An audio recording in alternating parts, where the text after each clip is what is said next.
Managing Nolan is Oliver Marmol. Corey Miller sat him down earlier today in Jupiter, and Corey's conversation is tonight's spotlight interview. So Mo kind of talked about it today, just terminology for this current path of the St. Louis Cardinals. Transition, reset, whatever you want to use. How do you describe what's going on with the organization? Yeah, I think transition describes it well because there's different things that are taking place at the big league and minor league level that are transitioning into a state of just building something that can be lasting, right? So when you think about the investments that are being made in staff and technology and just overall the process and infrastructure of the minor leagues, there's been a lot of different things added, a lot of change.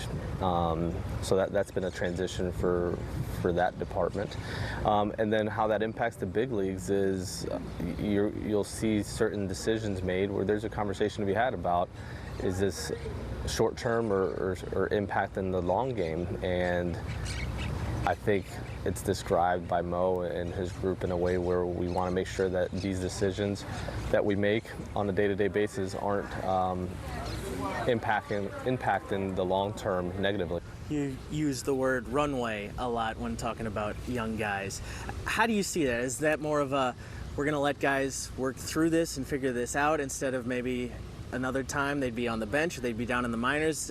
Walk me through that philosophy. Yeah, that's what we're talking about, right? I think you're constantly looking for the best option today, and there's a bigger conversation to be had where if it's impacting the long game, maybe there is a little bit more of a runway to allow that player to figure it out in real time at the big league level, even though they're struggling. So yeah, there's some give and take there, and I'm looking forward to that balance. We talked a lot, of course, today about the news of the day, Nolan's arrival in camp. I'll ask you this. From a motivation perspective, we've seen this guy be one of the fieriest guys around. Adam Wainwright used to talk about finding motivation from anywhere he can. Describe a motivated Arenado heading into this particular situation. Yeah, he's convicted about having a good year, man. Seeing him walk in today and just being able to greet him and welcome him to camp and sit down in the office and talk to him for a little while and understand kind of where he's at. He's motivated, he's committed. There's a certain determination to how he's even verbalizing some of this that is awesome to hear, man. So I think we're going to see a really, really good version of him. And I'm personally excited to see him walk through the doors.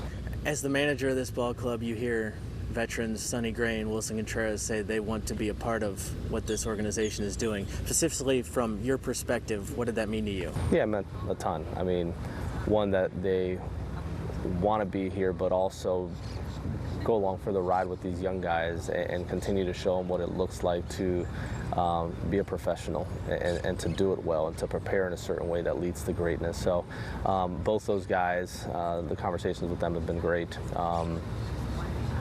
Definitely exciting for when you're a manager, staff member, and then a fan, that these guys are committed to being here. I heard your interview on the radio about interacting with fans. You said you love the argument.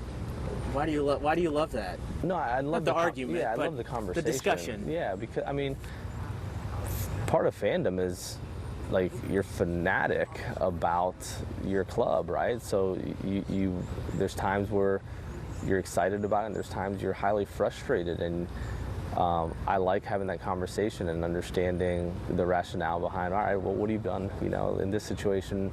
What do you think would have happened differently, or what would you have done differently? I don't mind that at all, man. I mean, I think that's part of it.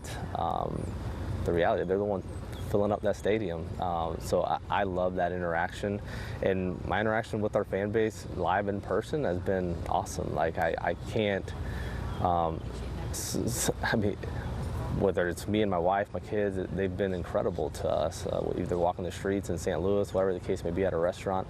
So I have no complaints there. But as far as having that conversation whenever a fan wants to talk a little ball, I welcome it.